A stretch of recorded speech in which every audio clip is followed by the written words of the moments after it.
By 2005, EA, and especially Black Box, had hit their stride with the Need for Speed franchise. Hot Pursuit 2 broke ground with its iconic police pursuit system, and the Underground games brought deep customization to your ride. They went one step further with their next installment, ditching the neon-soaked nighttime settings of Olympic City and Bayview, and planting players in the daytime racing scene, in a grittier and less colourful city called Rockport. My name is OneHip, and thanks for clicking on this video. Today, I'm looking at a racing game that took the underground street racing trend of the early 2000s and pushed it into new territory, with a wide variety of tuner, muscle, and exotic cars, cop chases, a blacklist of rival races, and one of the most iconic betrayals in Need for Speed history. For this retrospective, I played the Xbox 360 version on my PC using the Xenia emulator. I missed out on this one back when it was released, so coming into it with fresh eyes today was a great experience. Anyway, here's my retrospective of Need for Speed Most Wanted 2005. Let's go! Need for Speed Most Wanted was released between November and December of 2005 in different regions and across multiple platforms. The console and PC versions were developed by EA Black Box, the same team behind Underground and Underground 2, other Need for Speed titles like Carbon and Pro Street, as well as the original Skate trilogy. But this time, the tone was darker, the city more grounded, and the stakes much higher. The handheld versions varied. The DS port was handled by Sensory Sweep Studios, the GBA version by Pocketeers, and the PSP got its own spin-off called Need for Speed Most Wanted 510, developed by Team Fusion. But the mainline console and PC release is the version most players remember, and for good reason. Upon release, the game received critical acclaim, and after selling 18 million copies worldwide, it was also a commercial success and the best-selling game in the series. A collector's edition called the Black Edition was also released with additional content. A sequel, Need for Speed Carbon, would follow, as well as an open-world reboot developed by Criterion in 2012, the same studio behind the Burnout series. The blue and silver BMW M3 GTR on the game's cover developed a cult following, with many players trying to track it down in real life because of its in-game legacy. And for the game's 20th anniversary, BMW themselves even recreated the car with the same livery and displayed it for a couple of months at the BMW Welt Museum in Munich, Germany. This love for the game translates through its gameplay and more grounded visuals. In my opinion, this is the best gameplay the Need for Speed series had delivered up until this point. The cars have a real weight to them, heavier than in Underground 2, but in a good way. While the stiff collision physics from those games still linger, driving faster cars later in Most Wanted feels terrific.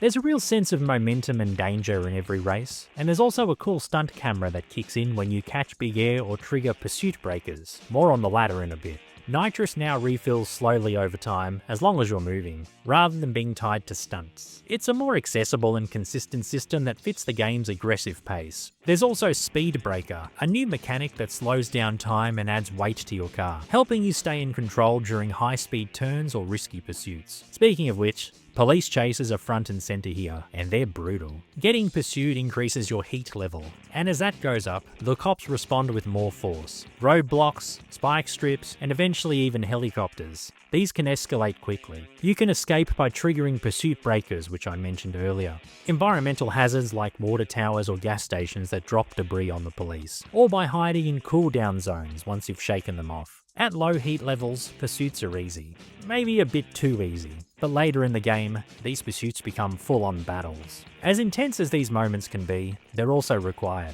To challenge rivals on the blacklist, you need to earn bounty by committing infractions and surviving chases. I did find this loop a bit repetitive, but the orchestral music that kicks in when you're being hunted never gets old. Visually, the game has that gritty mid-2000s look, complete with the classic P filter that so many early 360 games had. But there is charm to it. Rockport has a varied layout, and the lighting, motion blur, and atmosphere still hold up well today. The full motion video cutscenes of real actors is quite memorable, and it kind of reminded me of games like Night Trap from the 90s, except Most Wanted's cutscenes are more stylized. And says my boy'll smoke this clown. What's your boy have to do with this? I ain't racing this nobody. And I ain't taking orders from some chick who just rolled onto the scene. Most of my time was spent in Korea, where you climb the blacklist by winning races and causing chaos, which also advances the main story. After the start of the story, which doubles as the game's tutorial, you start with a small budget and choose one of 3 starter stock cars. I went with the Chevy Cobalt SS, and from there, the city slowly opens up. Each blacklist rival requires you to complete a set of objectives, like races which earn you cash, and milestones which earn you bounty. For every win against a rival, which is usually 2 events, you obtain 2 markers from them. Random markers can include cash bonuses, get out of jail free cards you can use if you're busted by the cops, and even the pink slip for their car which you can use and upgrade. I got lucky and managed to get 3 pink slips in a row where I had higher grade parts which didn't usually unlock until later in the game. This was pretty cool. Other markers include unique visual and performance upgrades you can install through the shop's backroom, parts you won't find in the regular catalogue.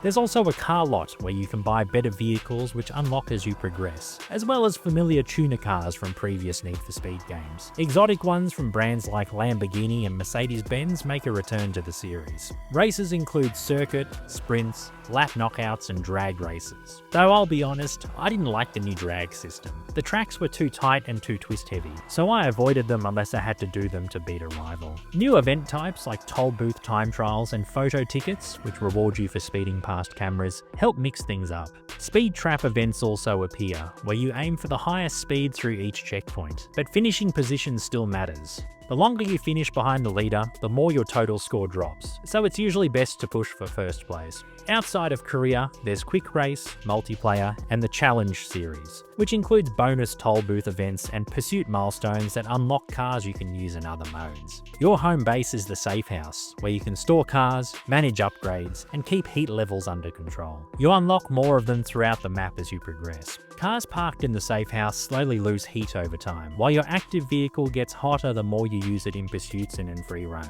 You can also reduce your heat by completing races. And if you get busted, you can either pay your fines or use a get out of jail free card. But if you rack up too many strikes, that car is gone. Run out of cars, and the game's over. It's a smart layered system that adds strategy and risk to every race and every chase. If you're enjoying this video so far, thanks for sticking around. Subscribe to the channel for more retrospectives, including those from the Need for Speed series. I truly appreciate your support. Anyway, back to it. Compared to Underground 2, customization is dialed back, but it is still present. It's not as deep, but it is functional, and it fits the tone of the game.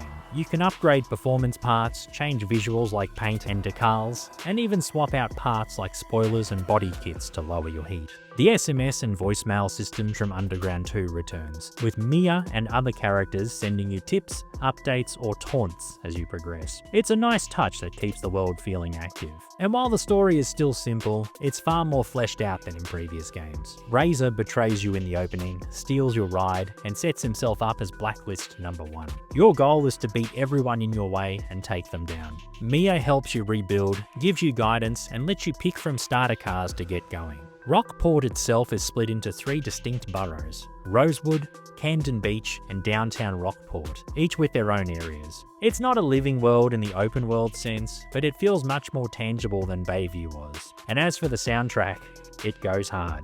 This is a heavier, grittier mix of hip-hop and metal, and it fits the tone perfectly. Standout tracks for me were Decadence by Disturbed, Shapeshifter by Cell Dweller and Styles of Beyond, and Blood and Thunder by Mastodon. It's aggressive, intense, and it completely immerses you in the moment. Looking back, Most Wanted feels like the perfect middle ground. It blends the style of Underground with the chaos of Hot Pursuit, and it adds structure and storytelling in a way that neither of those games really had. Gameplay-wise, it's fast, clean, and tough. Story-wise, it's simple but effective. And visually, it still holds its own 2 decades later. The difficulty does ramp up, especially during police pursuits at high heat levels, but that's part of what makes the experience memorable. You're not just racing anymore. Rather, you're surviving. Most Wanted would go on to spawn a direct sequel in Need for Speed Carbon and a reboot in 2012. But for a lot of fans, 2005's Most Wanted is still the franchise at its peak. And to be honest with you, I'd have a hard time arguing with them about that.